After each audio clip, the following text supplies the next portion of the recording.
Canal Bom de Língua. Curta, compartilhe, inscreva-se.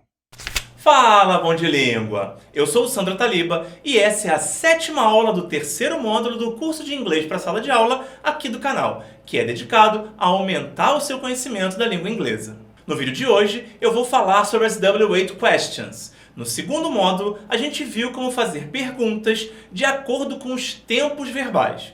Mas aquelas eram yes/no questions, perguntas que têm como resposta sim ou não. Para perguntas mais elaboradas, a gente precisa criar perguntas com WH, as W8 Questions, que tem esse nome por, em geral, começarem com palavras que se iniciam com W e H. Então a gente tem o what, o who, o where, o when, o which, o whose e o how, que é a única palavra que não começa de fato com WH, mas que tem essas duas letras no seu corpo de qualquer maneira. Eu vou deixar ele para depois, porque ele tem muitas variações. Então eu vou fazer um vídeo só para ele. O what é usado para coisas em geral e pode significar o que ou qual. Se você teve qualquer aula básica de inglês, você com certeza já aprendeu a usar ele, pelo menos na frase What's your name? O who é usado para pessoas e significa quem. Ele ainda tem uma variação, whom, que é usado quando vier acompanhado de uma preposição. Então a gente tem, por exemplo, Who are you? Quem é você? Ou For whom the bell tolls, expressão cultural bastante conhecida. O where é usado para lugares e significa onde. Então, Where are the keys? Onde estão as chaves? É um exemplo desse uso. Já o when é usado para tempo e significa quando. When were you born? Quando você nasceu? É uma pergunta muito comum. O which é parecido com what, mas é usado quando é preciso escolher entre dois ou mais elementos.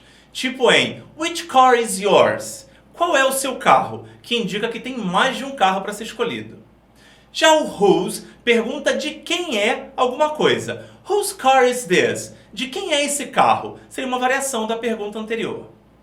A construção desse tipo de pergunta, em geral, é parecida com a das yes/no questions. A gente só precisa colocar os pronomes interrogativos antes dos verbos auxiliares, que vão estar invertidos com as pessoas das frases e respeitando o tempo verbal, como a gente já aprendeu.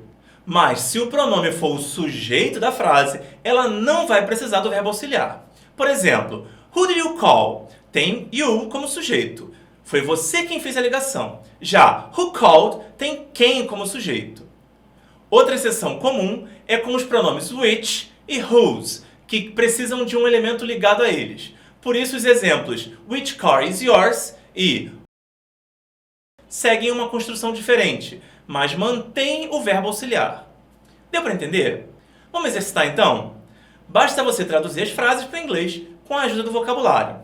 Pausa o vídeo para fazer e depois volta para ver a correção, ok? Bora corrigir? A primeira fala de tempo, então a gente tem when. Como a frase está no presente, o auxiliar é do. As coisas é things, respeitando a regra do uso do artigo definido que eu já ensinei lá no primeiro módulo. O verbo é come back to e o complemento é normal. When do things come back to normal?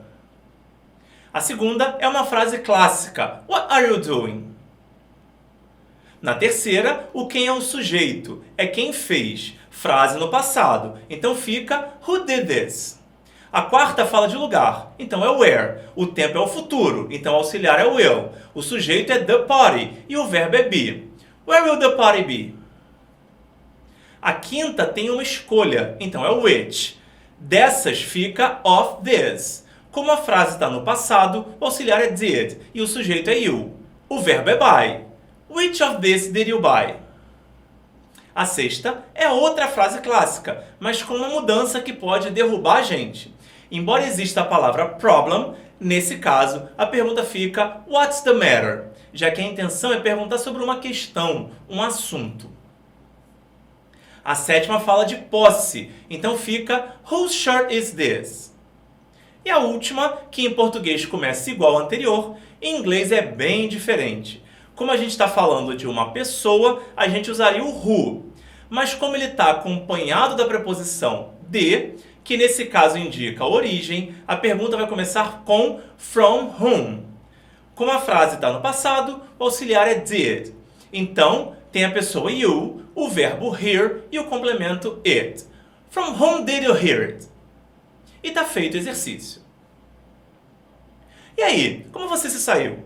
Eu espero que tenha acertado tudo. Se você gostou desse vídeo, deixa o seu like e se inscreve no canal para não perder as próximas aulas.